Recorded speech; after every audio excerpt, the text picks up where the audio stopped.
Hi, Mickey. Hey, Bob. How you doing? I'm doing okay. Is that Nancy? Is that the Nancy doll? This is the Nancy doll. She's back. That's the small one, not the inflatable life-size one. No, I keep that for special occasions. But yeah, I know you do.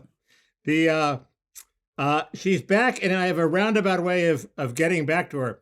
I'm always one for switching candidates in midstream. So during the Dukakis campaign at the very end, when he was obviously going to lose, this is 1988 right, for those of you who were born. I called on him to drop out of the race and let Lloyd Bentsen take over. So Biden is at a very low ebb now. If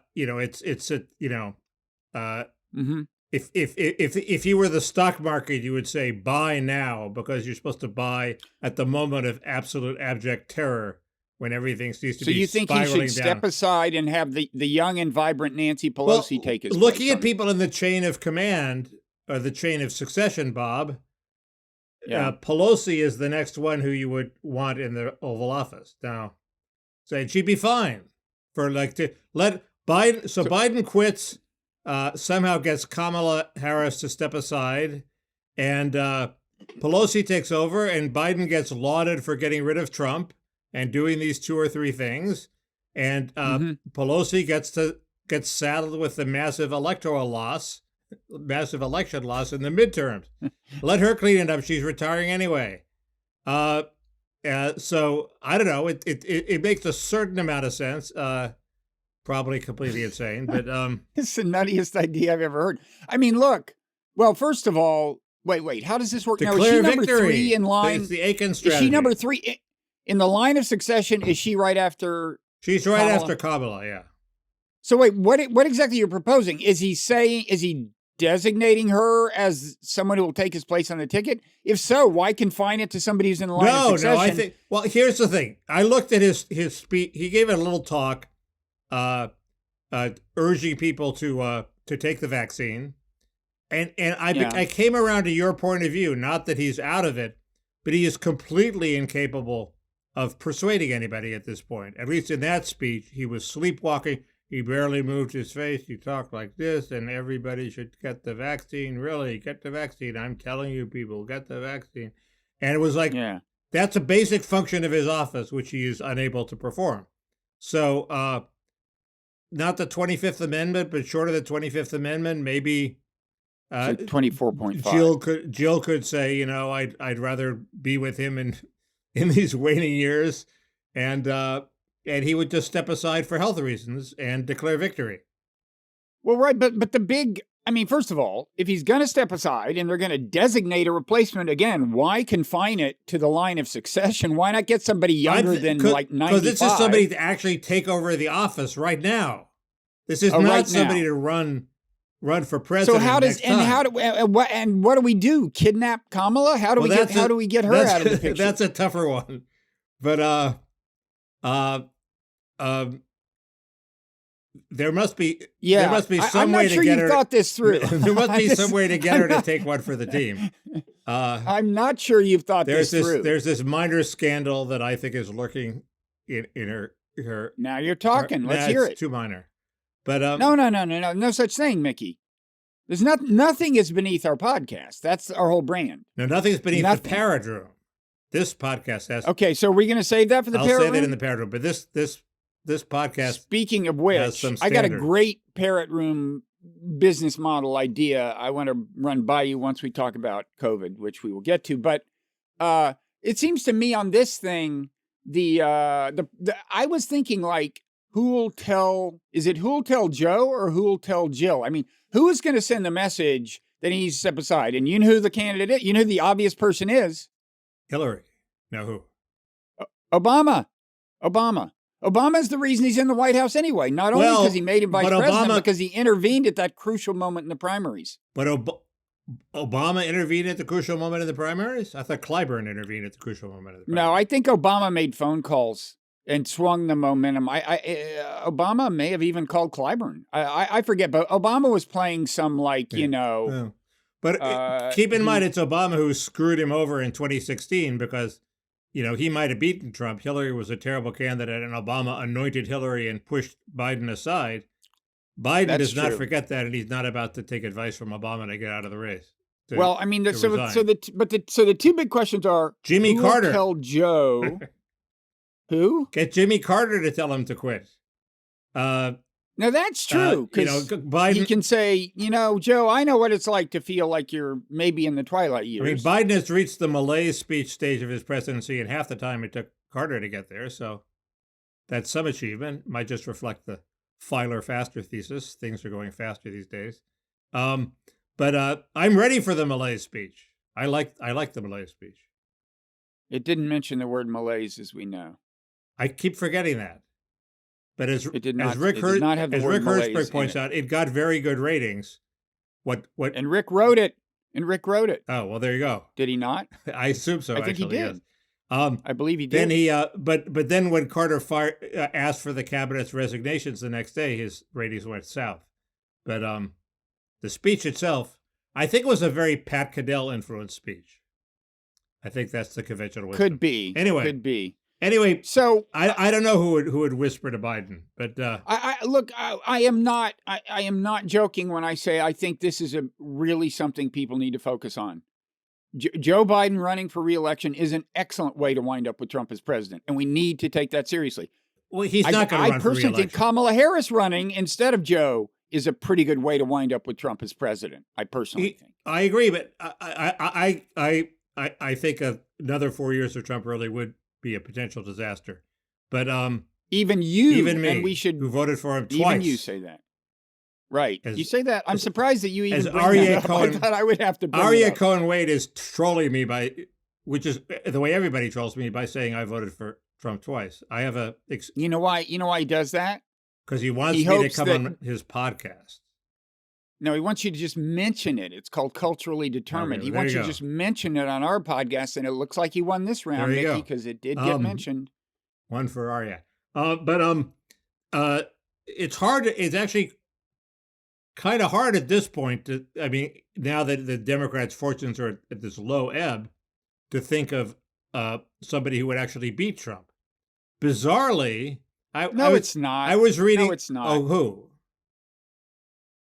Almost anybody. I don't think. I look, the low ratings. Gavin Newsom. Low ratings for Biden are low ratings for Biden. Okay. I think that come up with somebody then. I think they're also low ratings for Kamala. Chris Murphy. Chris Murphy. Just like pick a white guy. There's a soundbite. Well, what I mean is, I do think that a Democratic vulnerability is being seen as, Cory Booker, who I don't really approve of on foreign policy, but hey. Cory Booker's a good one. I was reading this Ryan Lizza interview with Steve Clemons, which is actually, who's sort of become a Washington sort of, he's sort of half party giver, half Bob Strauss. He runs around meeting people and arranging panels, and also fixes things up in the meantime. So he's a fascinating guy. He knows Biden pretty well, by the way. Steve, yeah, and he apparently knows Manchin, and he was recounting how Manchin negotiated with Stacey Abrams this sort of watered down voting rights bill that he could go along with, and he and Stacey Abrams seem to have behaved very responsibly, and Clements too. They were trying to come up with something, and everybody mocked Stacey Abrams because she had lost the race for governor of Georgia and was saying, I should be president. You should really consider me to be president. And everybody said, yeah, Stacey. But actually, she's one of the better Democratic candidates, it turns out, because I agree. She's really smart, and B, she was smart enough not to show up when Biden came to her state. So that means she really wants to be governor, because Biden isn't that popular in Georgia. The only problem is, on the stump, she does not show how smart she is. On the stump, she gives standard Democratic talking points. If you get her off that, she's brilliant. So it turns, the joke will be that the woman everybody ridiculed was in fact the best candidate for the job. She's a much better candidate than Kamala. Now, is this scenario that she becomes governor this year and then has that on her resume in 2 years, Stacey Abrams? Is she running for I hadn't thought of the president? scenario. I just thought of the irony that she would be good. It'd be good if she dropped everything now and ran. I don't know. My other hope on the yeah, but it's a pretty thin-looking resume if she hasn't been governor. I agree. My other hope is that Trump and DeSantis are now feuding sort of openly. Trump dissed DeSantis on the vax.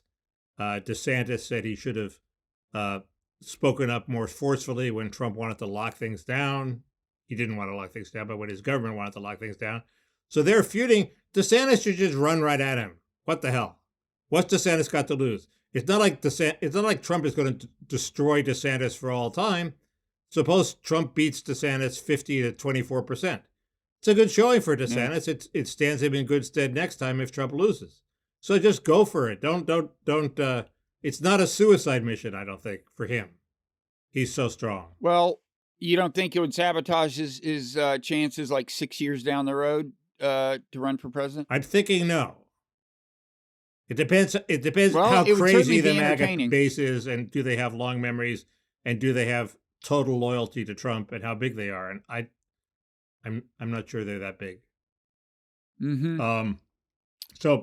Well, I mean, we got to do something about the Biden-Kamala problem. Both of those are a path to 4 years of Trump, I personally think. If Biden doesn't run 8 years, right? He could. How does the amendment read? Can he just not serve, or a person just not serve 2 consecutive terms? Or can't be elected for 2 terms. So you can't. Oh, then it would just be 4 more years. They don't have to be consecutive. So but wait, hey, you could be elected, this is genius. You could be elected. Wait a second. Obama could be elected vice president, and then the president could resign, and Obama would become president for a 3rd term. That can happen. Listen to this idea. This is brilliant. It just occurred to me. Trump says he was elected last November. Well, that's 2. You're done. You're done. Serving. You've been elected twice. I should be on the Supreme Court. It's a good joke. There's this guy named James Boyd, a brilliant Senate staffer who wrote the Ritual of Wiggle, which is how to respond to a scandal, admit what is known, deny what is unknown, and cry. That's one of the rules. And the other rule that I remember is, at the moment of deepest, darkest disgrace, announce for reelection. So we are now at that moment, not disgrace, but despair for Biden. But he's not going to. He may announce for reelection. He's not going to run for reelection. So Kamala is then. Wait, you don't think Biden? Kamala is then just a candidate, and she'll be beaten. I don't worry about Kamala being. If Biden doesn't run, Kamala actually being nominated in 2024. Wait. Say that again. First of all, did you just say Biden is not going to run in 2 years? I don't think Biden's going to run in 2 years. He has to pretend that he is, but he's not going to. What's the scenario? No. The scenario is he says, I'm really old and I'd like to pass the torch to a new generation. I mean, it's obvious. One thing about males in particular in our species is they never throw in the towel. I mean, they just want to maintain whatever power they have forever. I mean, is rigor not only males? I mean, look at Ruth Bader Ginsburg. Will rigor mortis have been set in by? I mean, will he speak from a completely emotional state? I declare her reelection. I mean, he's losing motor powers. Mickey, could you do that again? That was really good. No. The obvious question is, what is he thinking with this strategy of moving from defeat to defeat? He loses Build Back Better, and then he moves on to a doomed assault on voting rights. That's already fallen. That's done. It's done? No, it hasn't done. It's not done. No, I mean it's toast. It's not going to happen, right? There's no way. Well, they're not voting until next week, so it's not.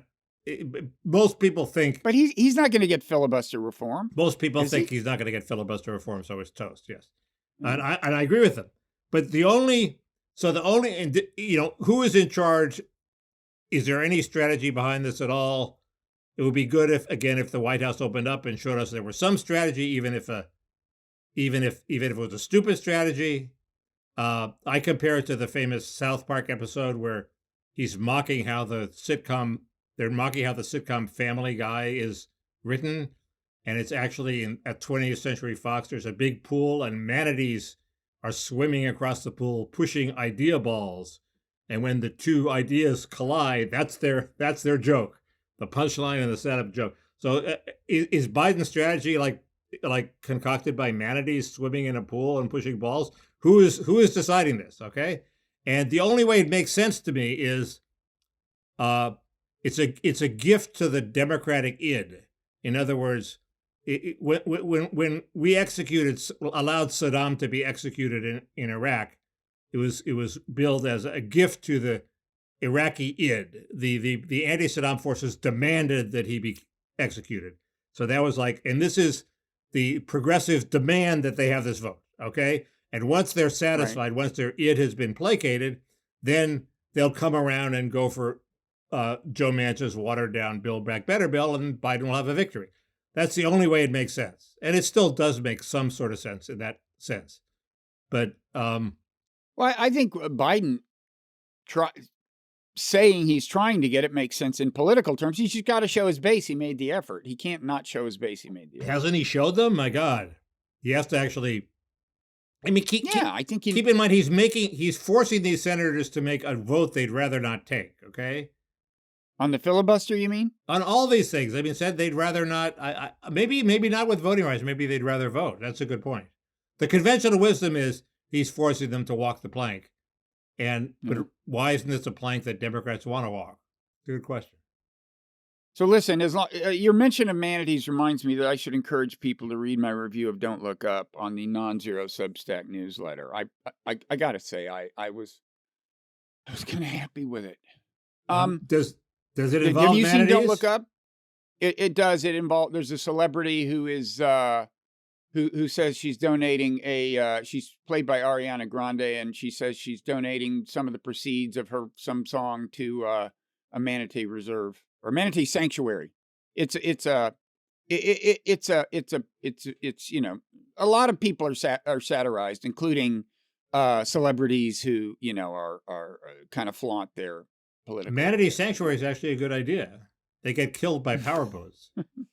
Well, there you go. Now, COVID. We should talk about COVID because I think first the transition here is, look, Biden looks like he's in trouble now, but I do think should the pandemic magically disappear, which isn't completely out of the question, he'll be in a different world. I still think a lot of this is pandemic fatigue. This is the buy on the dip theory. I mean, Biden is as low as he's going to go. If he were the stock market, this is where you'd want to buy. I would definitely, the Omicron. I would recommend that people definitely buy him on the betting markets, if only so that you can sell him. Like in 6 months. He can't get lower. Right.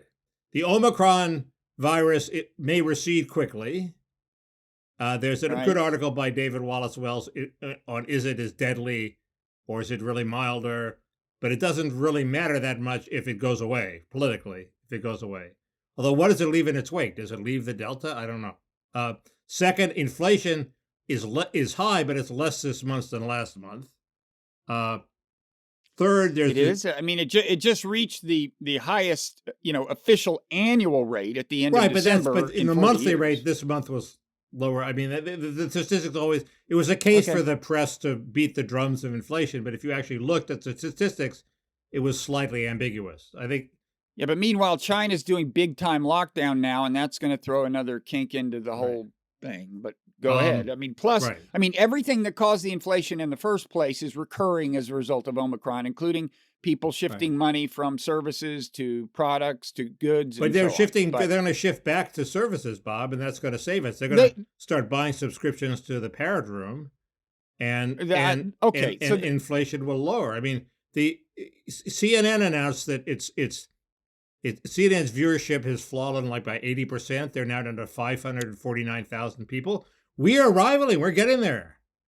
I mean, you are now. Well, plus, I think you're now. I think the reason within shouting CNN is distance falling. to CNN, it's you versus CNN in a death match for the audience.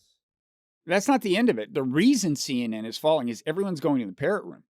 Yeah, right. Where do you think they're going? You think they're going to Fox? They're not going to Fox. They're going to the Parrot Room. Okay, so I got to mention my great idea. Okay, this is we're sticking with COVID. My business model wrinkle is related to COVID. Okay, so I had two more points in the Biden comeback. One is he pivots on immigration. Comeback.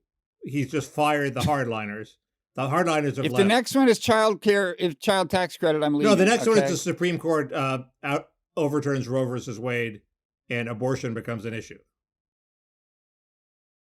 Anyway, that's actually a good point. Anyway, go ahead with your thing. Those are the four planks of the Biden comeback strategy. So I was thinking Omicron is gonna pass so fast that I should just kind of sit it out, like zero human contact, right? Because I can get my daily exercise, either jogging or biking, or if it's too cold, do a stationary bike in my home.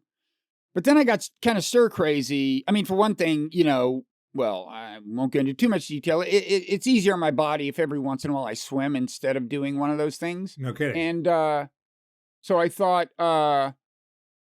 what the hell? And I also thought, wait, maybe it would be good to get Omicron because, it might be good to upgrade your immune system. Did you read this Wall Street Journal piece about, it's probably crazy. I don't know who these people are, but it was an anti-masking piece.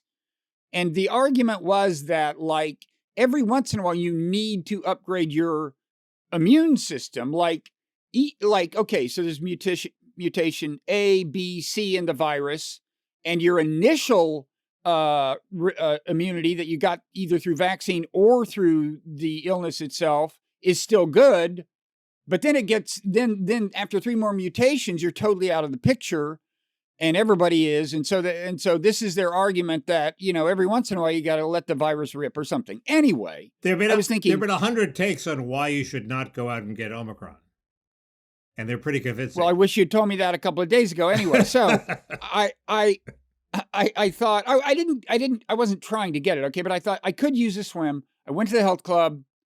I had to go to the pharmacy to pick up a prescription, and on impulse I went to a Dunkin' Donuts. That was arguably not essential, but anyway. So now 2 days later, I feel kind of bad, and here's the idea. Okay, see what you think of this. Now the Parrot Room. People know patreon.com/Parrot Room. That's our, little paywall thing. So here's what I do, Mickey. Right before we tape the Parrot Room, I take the test. I stick the things up my nose. You don't get to see that in the Parrot Room. That's like a $100 tier thing, and there is no $100 tier. But at the beginning of the Parrot Room, we actually do the reveal.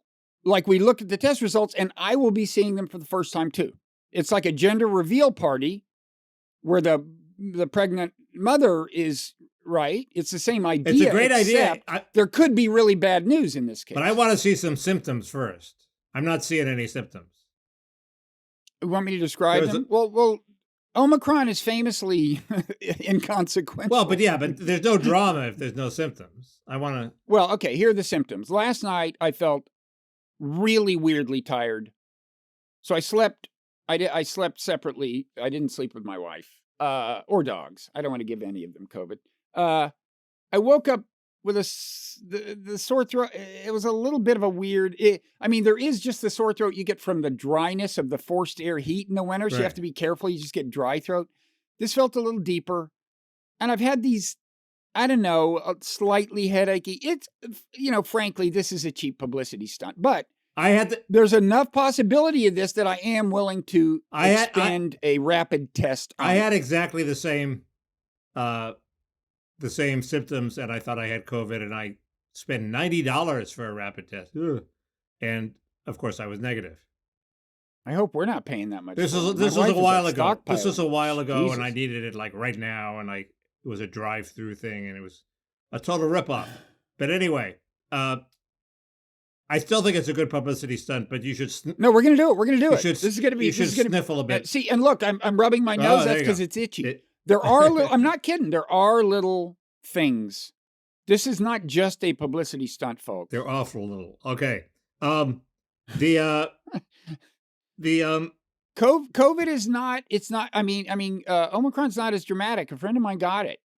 It's just not as dramatic as the other thing. The concern is whether you still can get long COVID. Right. That was one of the key points. You could also still transmit it to like other people. Well, I'm aware of that. So yeah, yeah, that's kind of putting it mildly with Omicron. You can transmit it. Yes. The whole herd immunity thing is just like gone totally out the window, right?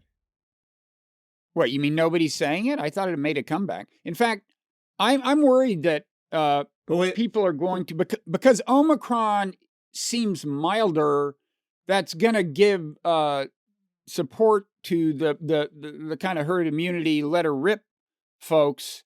And I think one thing we should remember is one of the main reasons I think Omicron seems so mild is because so many people are vaccinated or have had the illness. And so they're much less likely to be hospitalized. But we thought we were going to get herd immunity with Delta, and then Omicron came along, and it's a variant that it reinfects the already infected, so the vaccinated. So there goes herd immunity. Oh, I see what you mean. So we'll get some new strain will come along that will infect people who've already been vaccinated against Omicron. So remember, a very strange thing seems to have happened. The other variants had been incremental upgrades, and for whatever reason, Omicron was dramatic. Some people think it evolved in a single immune-compromised person, whatever, but that's not a very typical development, as I understand it. I have kind of a headache right now, Mickey, and I'm not just trying to get people to fork over money for the Parrot Room. I would not stoop so low, but my head, I'm just saying. Okay, so what about... Go ahead. We heard about Djokovic, right? Like now he lost the last round of appeal. He made the things. The Australian Open starts in 2 days, and it looks like tomorrow he has to head back to his hotel for confinement while his lawyers try a desperate appeal of this latest ruling. For some reason, I don't care about Djokovic. It's like Prince Andrew in the Epstein scandal. I don't care about Prince Andrew. He's a Wastrel Royal, and the hell with him. I care about, is George Mitchell implicated? That would be important. So I just don't care about Djokovic. I'm sorry. If it was Roger, I would care. You really took the wind out of my sails. Well, then what about Boris Johnson? I don't quite understand Boris Johnson. He seems to be a party guy.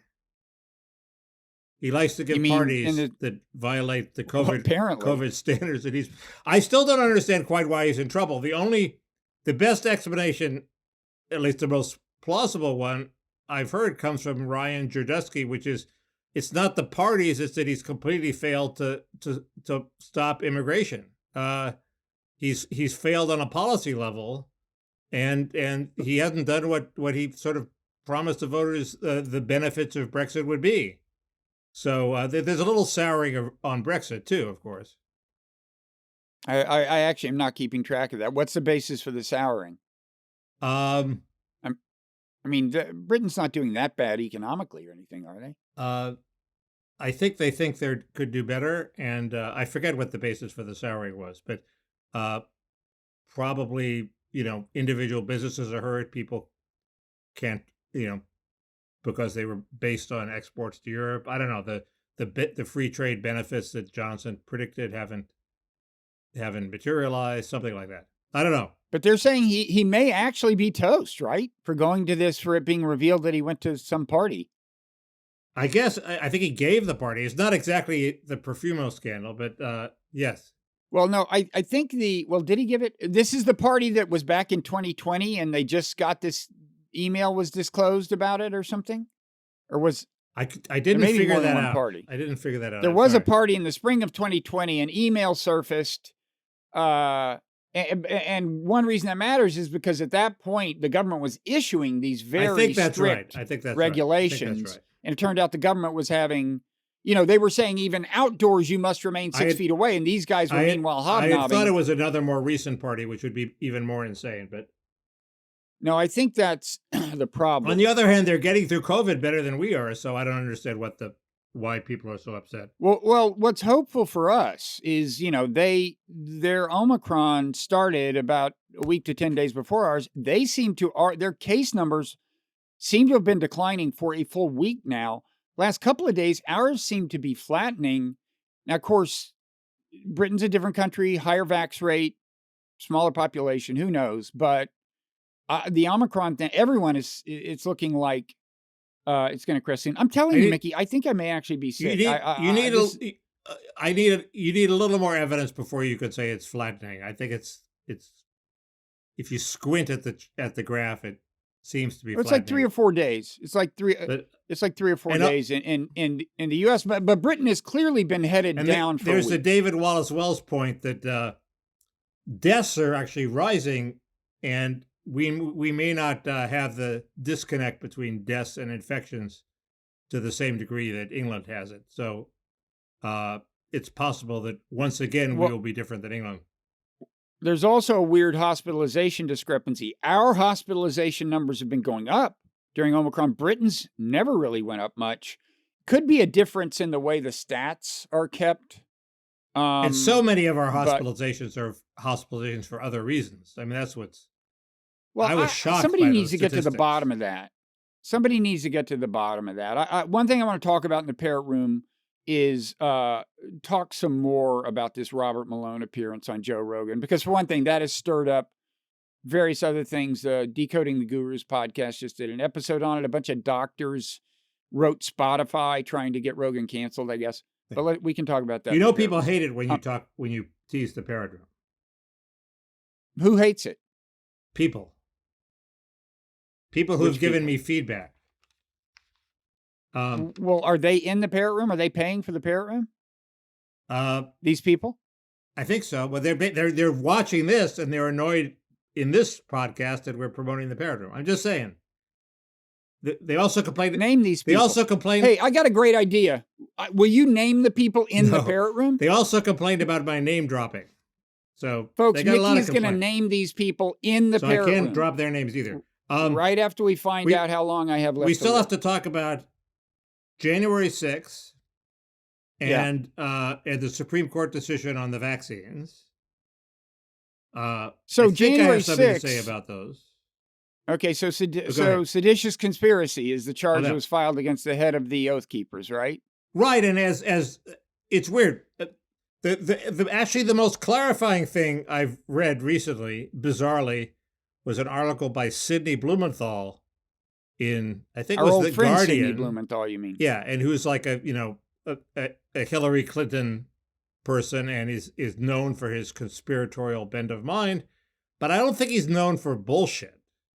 I mean, he tends to try to get it right, and his point is that we conflate the insurrection and the coup. Okay, the coup was Bannon's plan for the triple bank shot Green Bay Packers sweep, where we delay things and the states reconsider their electoral slates, and Pence doesn't give the okay, so it's all thrown into this no man's land, and eventually maybe the Trump electors prevail.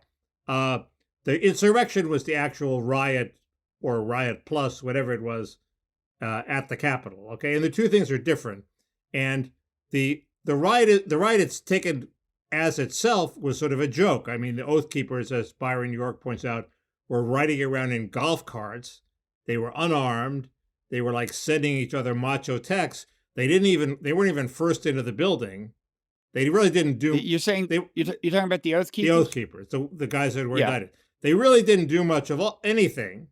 But as Dave Weigel pointed out, if you see it as a delaying tactic that delays things so that the Bannon's Green Bay Packers sweep can take effect, then it really does meld with the coup into one conspiracy to change who's the head of government. Wait, how was that going to work? Were the Oath Keepers, how did they delay it, and what they happens delay while it by chasing Pence away and disrupting the session of Congress, so they have to postpone it. That's how you would delay things.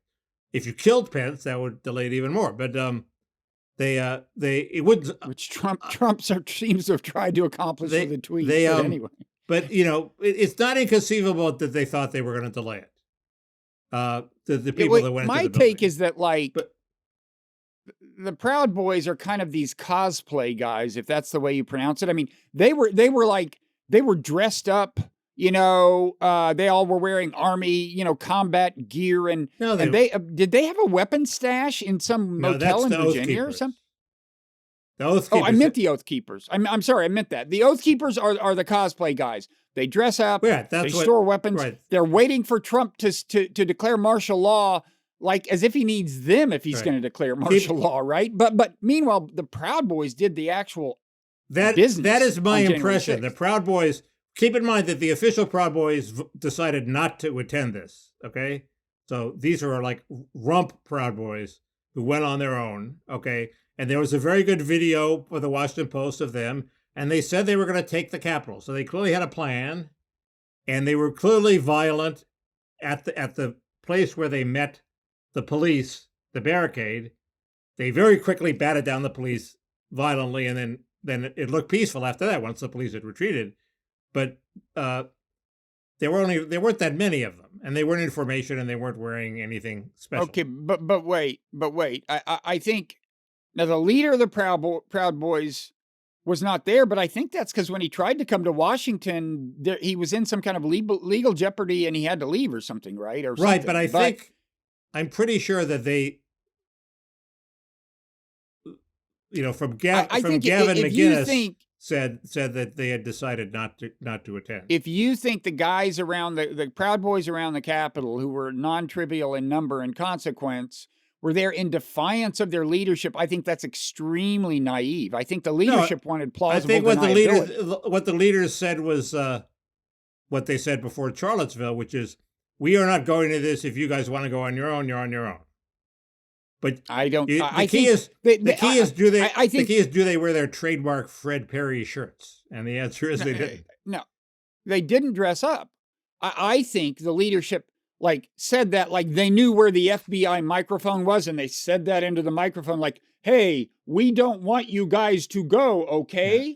And then they're giving hand signals. Come on, give me a break. There weren't that many. They wanted to be. You don't think they wanted to be part of this action? Boys there. There were like 40 in the video that I saw. They were totally consequential. There was an excellent Wall Street Journal video done almost a year ago, where I think the highest ranking Proud Boy. That's the one I'm talking about. Yeah, okay. It was Wall Street Journal. The highest ranking Proud Boy there says something in confidence to some guy who's technically not a Proud Boy. That guy walks up to the cops, and that is the first breaching, I believe, of a barricade. He starts messing with the cop, starts a ruckus, and so on. Then there are also these videos. I think the first window was broken by a Proud Boy. I could see that the Proud Boys that are there might have been violent. Don't think there were hundreds and hundreds of them. I think there were 50 of them. No, there weren't. There were only about 15. But the point is, I have heard there was somewhere I heard some reporter who actually kept track of this saying, it's possible that if the Proud Boys hadn't been there, none of this would have happened. And I think if you look at that video, that's conceivable. If you look at that video, right? That's my point. Well, if they were the difference between January 6th and not, there are many people in the Proud Boys, and 15 of them show up and are violent. That doesn't seem to indicate that the leadership said, okay, you can go. There's a tiny fraction went, and they were the most violent faction, not surprisingly. I think it was a very smart move by them to maintain. It was also a smart move. It was also a smart move. Anyway, the point is, even if in the Weigel theory the delay of the insurrection served the purposes of the larger Bannon coup, it was crazy to think that the insurrection itself was going to topple the government. But if it delayed things for the Bannon coup, maybe it conceivably might have. It's not clear that the Oath Keepers knew that. They didn't really know the Bannon coup was going on. So if you're going to charge them with wanting to overthrow the government, you sort of got to prove that they knew about that. And I sort of believe that Bannon knew that there might be violence and it might help his strategy, but there's no evidence as far as that Trump knew, unless we get that phone call between Trump and Bannon. So it was interesting to separate the two and show how they'd work together, but you also got to show that the various parties knew that they were going to work together. And the only guy you can make that charge of sort of completely plausibly is Bannon. And it's not even clear that he knew, he had thought through that we have this riot and the riot delays things and that helps the Green Bay sweep. I mean, all his efforts seem to be to get Pence to delay things. Well, yeah, until midnight the night before, that was their hope. And, remember, they were trying to get Pence to let Rudy Giuliani visit him at midnight or something at his house and talk him into it. But look, Bannon is smart enough both to have known that stuff could get out of control at the Capitol. He was certainly sending signals that could have that effect. And he's also smart enough not to have made the signals explicit. But I doubt they've got anything on him legally in that regard. But the more important thing is Trump. Do they have anything on Trump legally? And I was reading what I think is the statute for sedition. Seditious conspiracy is the charge. Yeah, but that's the charge. But the Oath Keeper. This is either the statute for sedition or for insurrection. And it said one of the grounds was, if you incite, an attempt to take over the government, or you set on foot, a attempt to overthrow the government. Now, set on foot is interesting because it doesn't seem to require incitement. You just set it on foot, and it doesn't require follow through. You just set it on foot and walk away. And that conceivably, that's the closest thing to anything you could charge Trump with. He set it on foot. So I'm not ruling it out. And I may have read, it may have been an outdated version of the statute because you don't really see phrases like set on foot in modern day language. But, other than that, the attempts to nail Trump they're going to have more evidence than they have now. No, I think they will, I think they do, and I doubt they ever will. But I am reminded of that moment in the debate where Joe Biden said, "Will you tell the Proud Boys to stand down?" And Trump said, "Proud Boys, stand back and stand by." And stand by means await further instructions. That's what it means in the military and anywhere else pretty much. And I leave aside what he meant, although it was a very quick, spontaneous formulation that is interesting in structure. But what I think is that both the Oath Keepers and at least those Proud Boys who showed up, I think they took him seriously.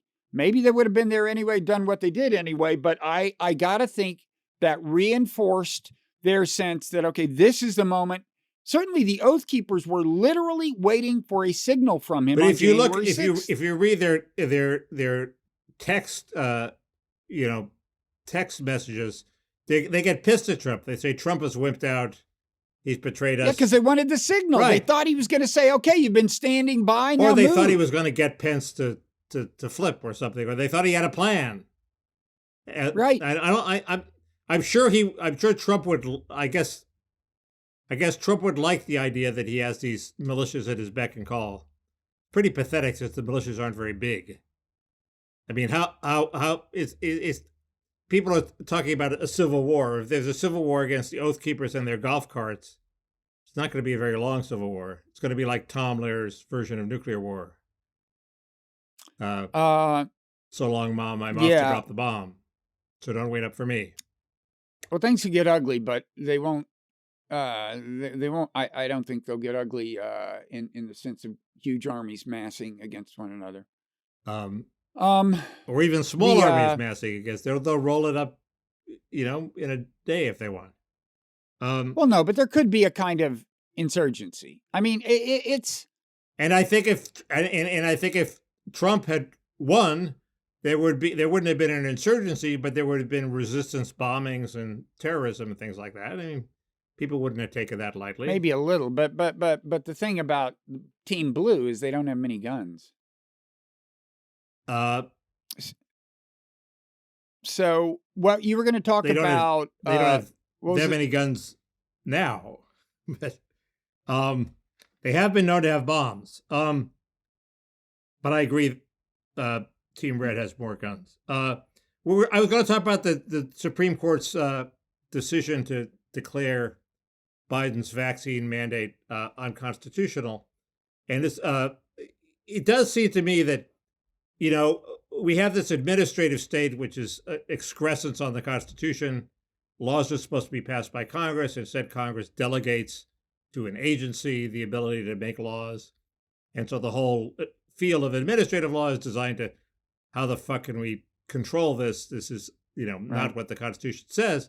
And if there is a case for delegating power to the executive, it is when there's an emergency, there's a health emergency, you need quick action. And so that's not the time when the Supreme Court should bend over backwards to say, no, this delegation of power was unconstitutional. Plus, there is a credible delegation of power there. They can clearly, if there's a disease in the workplace, the OSHA can intervene, which is what happened here. And this was the disease that was in the workplace. It was everywhere else also.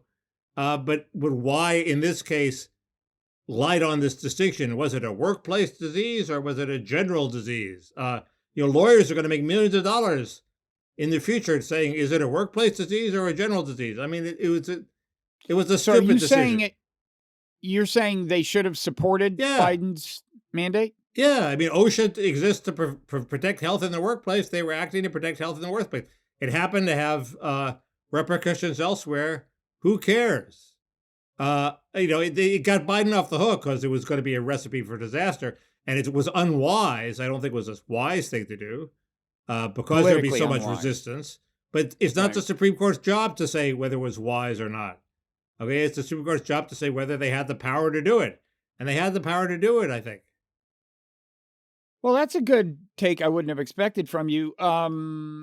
And, makes sense to me. I think the Supreme Court, has obviously always been, during my lifetime, has seemed to be somewhat sensitive to political currents. And I think it could be a couple of things. It could be that they felt like they're on Team Red and Team Red wanted the mandate vetoed or whatever the term is, invalidated. It could be that they think of it as wise, like the country can't stand the friction that will ensue if this mandate goes forward. Usually I think that's true.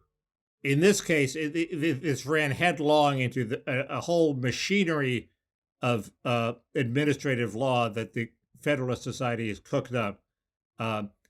There's the major questions doctrine, which says if it's a major question, Congress has to explicitly give authority to the agency. And Gorsuch wrote a concurrence where he said, even if they explicitly give power to the agency, it is unconstitutional because Congress can't delegate its power. And in general, I agree. Congress shouldn't be able to outsource its power. It could say, the staff of blogging heads shall make all the laws. Can't do that. Congress has to make the laws. So, but it ran headlong into that, and you're not going to get Justice Kavanaugh to abandon the major questions doctrine because he's devoted his life's work to establishing the major questions doctrine. So they were going to do that. Now they might have said, but we do find a specific delegation here. They could have said that. I agree. I agree that they pay attention to politics, and politics is in play at the margins, especially Roberts, who, they said it was okay for the government to mandate a vaccine among federal health workers. So Roberts, you realize, it would be too much if they said the federal government couldn't do that. So he went over to the other side, along with Kavanaugh on that one. But I tend to think that there was a lot of internal right-wing legal doctrine at play here. They did give Biden a win on a smaller. That's the smaller. Issue, right? That's the federal. That's the one. Healthcare workforce, yeah. Okay. So on the international front, right. One thing is, I think for the first time now, in the wake of the kind of failed summit between Russia and the United States, I guess it's not a summit if the leaders aren't there, but whatever that. For the first time, it seems like the consensus now is Russia is going to invade Ukraine. Huh. But Bob, we're gonna make a strong showing in the United Nations against them. Well, no. What we've told them we're going to do is sanction the hell out of them, plus arm the insurrection. I think. But it is. This seems. I mean, more and more people are talking as if it's for real. They're predicting mid-late February. I mean, if Russia invades Ukraine, they grab. What do I know? They grab eastern Ukraine, which is more sympathetic, and then as they get closer, more Russian speaking, right? As they get closer and closer to The non-Russian parts, they start getting shot in the back by these guerrillas, and at some point they stop and say, okay, we're taking this much of Ukraine, we're not taking the whole thing. Why is that such a horrible outcome? Well, I think, first of all, they don't have any intention of taking the whole thing. I don't think there's any way they send troops into Kiev. They could do some kind of bombing to just mess with their heads or something, but I don't think I haven't heard anybody say they think Russia's going to put troops in Kiev. There's some river that everybody thinks they won't cross. I don't know. I don't remember the name of the river. In terms of what's so bad about it, to somebody like me, I really would like to establish the norm that international law is respected and countries don't invade. I agree that there's in terms of actual American interests or even the interests of our NATO allies, yeah, I don't think there's any big security threat posed by it. It's bad. It's unfortunate. I mean, look, it didn't have to happen. I think for starters, if George Bush hadn't in 2008, against the wishes of the Europeans, if he hadn't twisted their arms and gotten them to agree on this declaration that we plan to admit Ukraine and Georgia into NATO, I don't think this would in all probability be happening. I don't think NATO should have been expanded at all. I don't think we should have fiddled with Ukraine's election the way Victoria Nuland did. This is George W. Bush. But what did I say? No, I just want to make clear that it's it is. It's 2008. Yeah. It's late in his administration. Because I thought George H.W. Bush went too far, even though he was trying not to. In terms of rubbing the Soviet. No, I mean most of the going too far started in the Clinton administration. I mean, in my ideal world, after the Cold War, we would have said, well, maybe we can actually now finally build a world where nations respect the rule of law. We take the UN seriously. Well, George H.W. Bush came reasonably close to doing that. I mean, the Persian Gulf War had UN backing. It was a legal war. It's true that he kind of invaded Panama. I mean, snatched his leader, which was a violation of international law. But I mean, in terms of the confrontation with Russia, I think the real trouble starts in the Clinton administration. The decision to expand NATO, even the bombing of Kosovo. By the way, the other Bosnian intervention was a UN-authorized thing. That was fine early in the Clinton administration. But the Kosovo bombing late was not. George W. Bush violated international law left and right, invading, and stuff. And then faithfully did this 2008 declaration, and here we are. But I mean, if suppose they stop at this river, okay, Ukraine has its independence. It's just a smaller Ukraine, but it's not like. Yeah, they can elect a president, and we don't have to. You seem to concede. They're turning their attention to the West more than to the East now, and so we got an independent Ukraine that's focused more on the West, and Putin gets his Russian-speaking Eastern Ukraine. Why is that just a terrible equilibrium? It seems like a good equilibrium. As a matter of equilibrium, it's not terrible. As I said, I don't think. U.S. interests are particularly at stake in that sense, except that we have an interest in having a law-abiding world, and we're in no position to complain about other lawbreakers because we do it all the time. We're violating international law right now with troops in Syria, and I could name a lot of other things. And we invaded Iraq, and that was illegal, and so on. So we're in no position to really complain. I just wish all of this would stop. But I'm not willing to go to war to preserve a law-abiding world. Oh, I'm not advocating war. Yeah. I'm not advocating anything like that. Are you against sanctions? In this case, not so much. I'm against these sanctions that supposedly are to help the people and wind up hurting them, as in Syria and Afghanistan and Venezuela and in Cuba. I'm against the sanctions in Iran. But when a country does violate international law, it doesn't bother me so much. I was reading an article by Walter Russell Mead, and it was actually against sanctions in Southeast Asia, which I didn't realize that a lot of a lot of our allies in Southeast Asia didn't qualify to go to the Summit of Democracies because we don't consider them a democracy. Some of them we had sanctioned, like Myanmar, and I think even Singapore was not invited to the Summit of the Democracy, which is pretty unbelievable.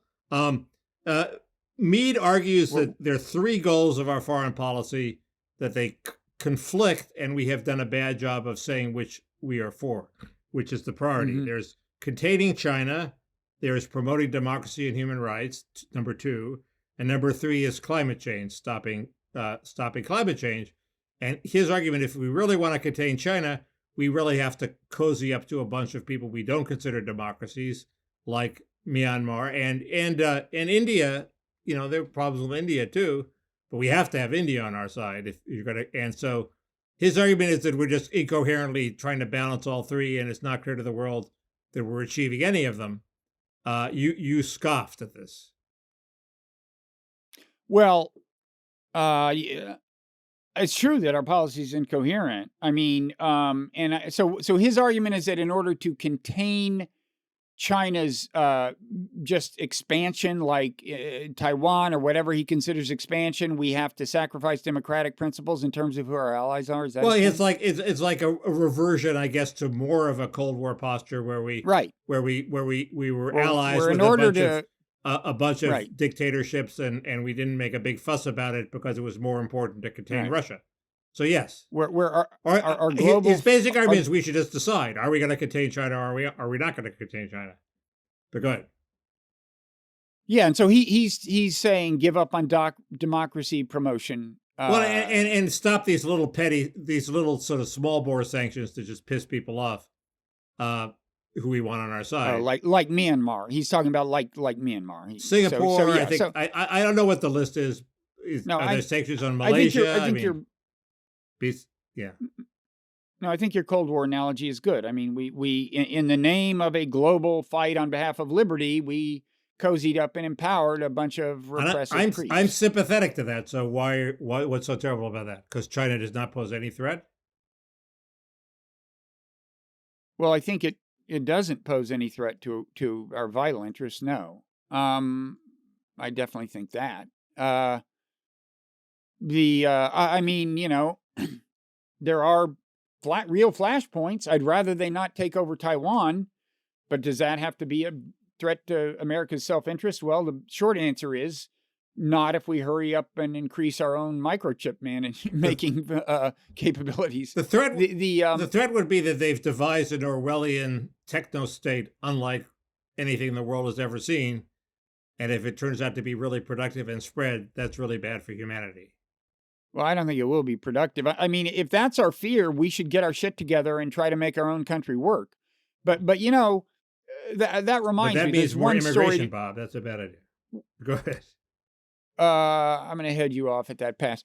So we're almost at an hour, but let me say there was a story this week that's relevant to that. One of the fears about China is, well, it'll give its repressive software technology to these countries and slowly encircle America in high-tech authoritarian regimes, you know, with whatever.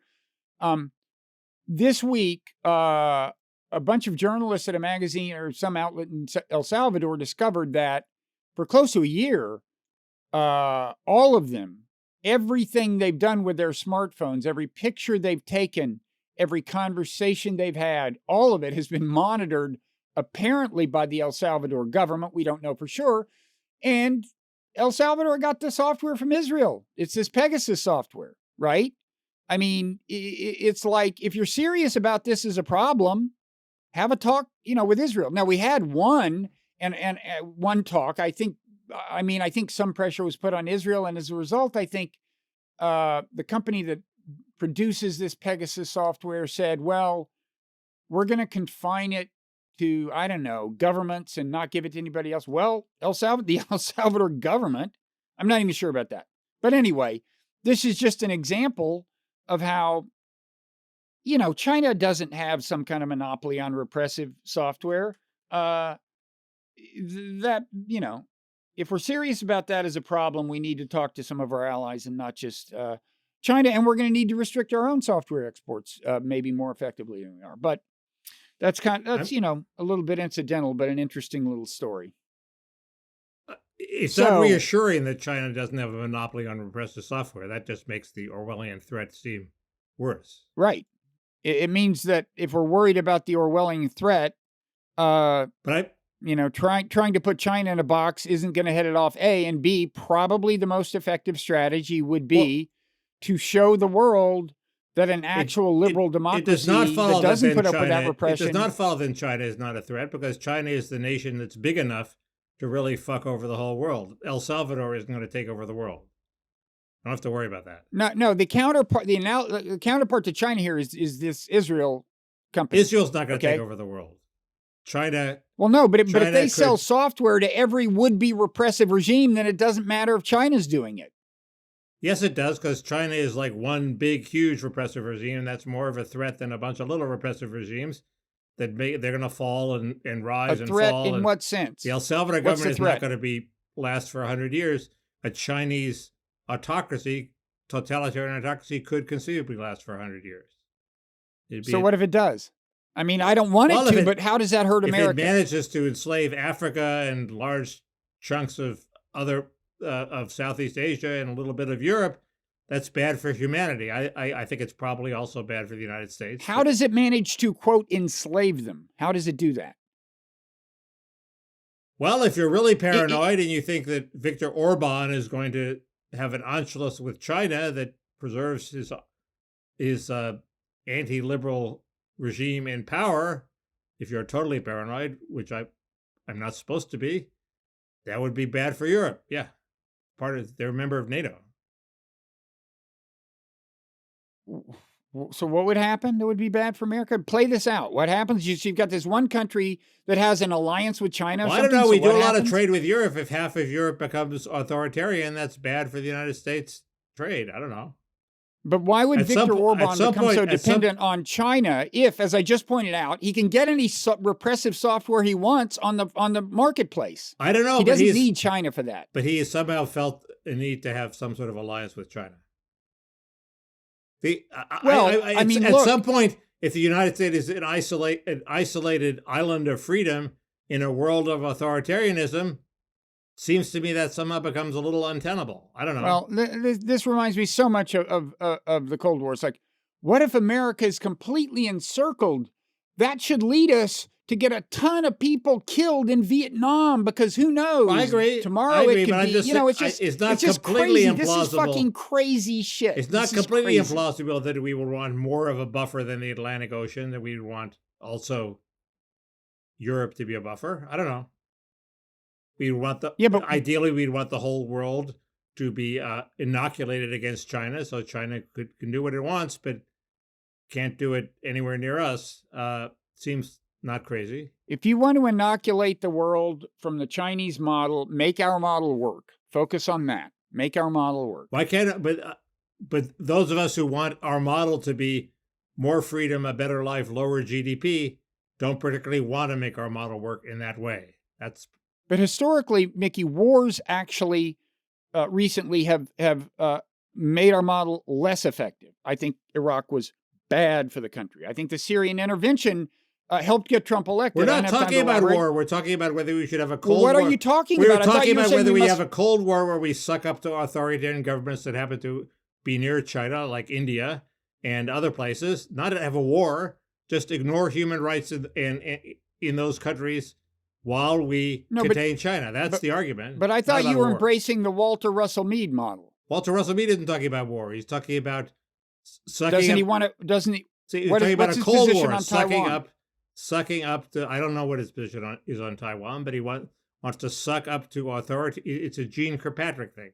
We want to suck up to authoritarian regimes that are anti-China, or that could be anti-China. If you mean send them arms and shit, war is a red herring. 100% against this. I'm 100% against this. No, he's talking about not sanctioning them and not saying nasty things about them and I'm against sanctions. Letting them go to our conferences. That's what he's talking about. Well, wait. I mean, I thought first of all, I'm against sanctioning pretty broadly. If that's all he's saying, sure, I'd be happy. Get rid of all the sanctions. Great. I'm in heaven. Okay, well, you're on the same page. Well, no, we're not, because he probably wants to keep them on Venezuela and Iran and Syria and Cuba. I don't know what Ask he him wants. about that. Ask him about that. We're just talking about Southeast Asia. The point is, you brought in war, and war is a red herring. Nobody's talking about having a war. Lots of people are talking about having a war. They're talking about getting involved with Taiwan. He isn't talking about having a war. Taiwan is I think he would say Taiwan is a difficult case. Oh, wait, there was something else I was going to say. It was going to be devastating, but this fucking Omicron got my brain, Yeah. Which reminds me, this Parrot Room is really going to be a lot of drama. I have what I think is a almost devastating contradiction I've caught you in from last week. Were you going to talk about that in the Parrot Room? Well, I don't think there's time for it now, and I don't think it's that devastating, but I do want to bring it up. Okay, I want to talk about a devastating contradiction that I think I caught Robert Malone in on the Joe Rogan show. So two devastating, I'm writing this down, two devastating contradictions. A lot of people died that we haven't talked about. I think Sidney Poitier had already died when we taped last week. We just didn't talk about him. But now, Bob, is it Saget or Saget, the comedian Saget? I think it's Saget, but I'm not sure. Terry Teachout. I know. That's really sad.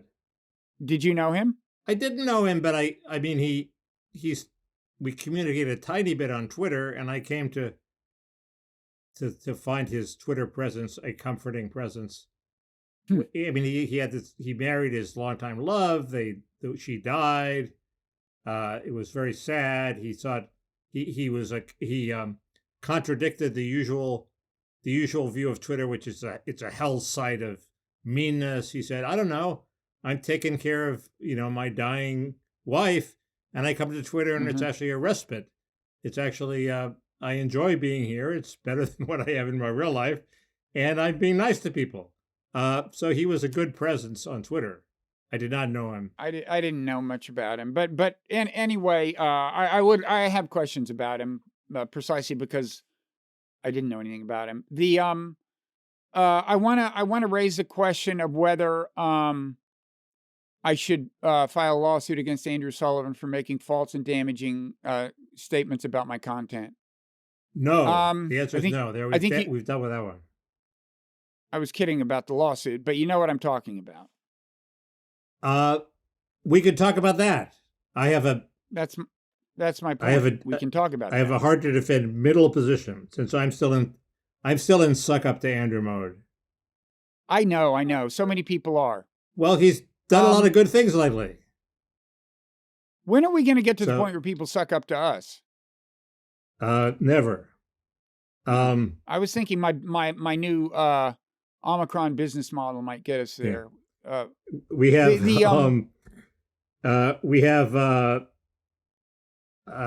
anyway, the Andrew thing that's kind of entails a discussion of the trans sports issue, right? Right. This Penn swimmer and so on. We have. Then what else? I do want to talk about Don't Look Up a little. The movie. I do think I have I think there's something to be said for my take on it. We have the Ruth Barrett lawsuit against the Atlantic, which can occasion another fusillade of cheap shots against the Atlantic. We have and Jeffrey Goldberg. Another good Bari Weiss piece. Is that you trolling me? I am trolling you, but there was a good Bari Weiss piece about Hollywood. Is it okay with you if I just write down Bari Weiss piece rather than good Bari Weiss piece? Okay. We have two more obvious problems with the coalition of the ascendant, the worst idea of the last decade. We have perhaps an overstatement by David Remnick saying we're suspended between democracy and authoritarianism. I don't know. Are we? We'll discuss that. We have my dilemma with I'd like to give some money to the Salvation Army, but they seem to have gone woke. What do? Is there an alternative? We have Viscount Ridley on the origin of the virus. Matt Ridley? Yes. Is Viscount his real title? That's what he was called in the British press. I don't even know what the word means. Sounds German. We have some two Epstein developments. Perhaps we're on the verge of naming some names. It's going to be a long Parrot Room. I mean, remember, I may have COVID. Let's. Why don't we stop it here? Okay. Epstein. No, go ahead. I'm kidding. No such thing. I have some wonky things that you won't like there's a compromise proposal on the child tax credit that I don't like, of course. There's some new evidence on rising inequality, which seems to vindicate the previously obsolete stance of my book, which was that equality is increasing throughout the entire society, not just at the top. It's not just the top 1%. The entire society is like a string of taffy being pulled. I know you're excited about that. Save the metaphor for the Parrot Room. It's the metaphors they pay for, Mickey. I know you're excited about that. Okay, anything on like pop culture or anything? I exhausted my metaphor supply with the manatees. That was good. That was good. There's Maya Angelou getting a quarter.